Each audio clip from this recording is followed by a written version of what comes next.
has right now, and I ask you to limit your questions to this morning's topic, the advancement of art support up here on Capitol Hill for the arts and arts education. Thank you very much, and any questions? Please, and if you could identify yourself. We have some lobbyists here. I know Mr. Baldwin has done this many times before, and I'm wondering if you've offered any guidance to this new crop of arts lobbyists on how to lobby. No, I think, should I speak into this? Is that it? I think it's great, by the way, the thing that what happened to my microphone skills here? I think it's important to note that it's great to have new people come down every year when we can get more artists in film and television and the theater and the music industry and visual artists and so forth that come down and do this, because when I started doing this, the first trip I made here was in 1990. It was a few years ago, and Chris Reeve, who's no longer with us, and Ron Silver, who's no longer with us. Don't let that scare you, by the way. Thank you. It's great to have this group. I'm very happy to see all of them come down there with their busy schedules. I mean, no one works harder than people on one-hour shows and so forth. So it's great to have them here. I'm happy to see that. And I did not have any advice for them, no. I just wanted to say, too, what's really nice about our group is that we may be from Los Angeles currently, but as myself, I'm from Ohio. We're all from different states, different countries, and I think it's going to be an interesting perspective to talk directly to our congressmen, especially from our hometowns, and hopefully get them to commit. Alec did give me advice on dating. I gave him advice on federal aviation cell phone rules when we were on the plane.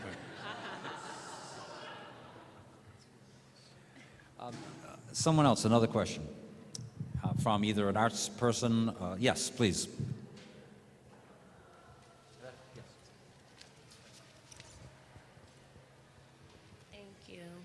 Several of you spoke earlier today about how important public programs were for you growing up. So I'm just wondering, anyone from the group has personally witnessed some of the backlash to cutting the funds in recent years, and what is your biggest concern if the funding continues to go down? Well, I'll say in my hometown, at an elementary school level in 1977, I had so many things offered to me. It was dance, music.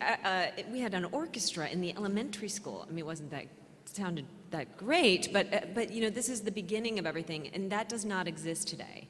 And that pains me. And I think that the one thing I know for sure as a parent, because there is no instruction booklet when you have them, is that they do what you do, not what you say. And if these are our leaders in government, we are the leaders of our families, then we need them to do what we want our communities to do, and not just what they say. And hopefully we can do some persuading to get the funding back. So there you go. That's for me.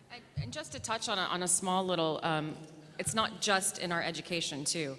I actually work with a program in Los Angeles that's called the Young Playwrights Festival, and it's funded by the state as well as private funding. And every year, this company is trying to get nickels and dimes to keep the program going. The program is based for children from 13 to the ages 17 to be able to write a play. And it's a contest across the country where they pick 15 children to come, and they get professional actors, professional directors, and writers to help them, kind of mold their script, and they actually get to put it up. These children are getting to experience something that this program only is allowing them to do. These are kids that go on later in life to go to Harvard and Brown and NYU and become amazing, amazing citizens, and not just becoming famous. A lot of them do other things, but as we have said quite often, that the arts are not just about, becoming a musician or a ballerina or a singer. It's also creating a creative person that can go off and do other things and be constructive. So there's also, if we're cutting budgets for that, not just in education, but also small programs like that that are all across the country, that's what's going to be very sad.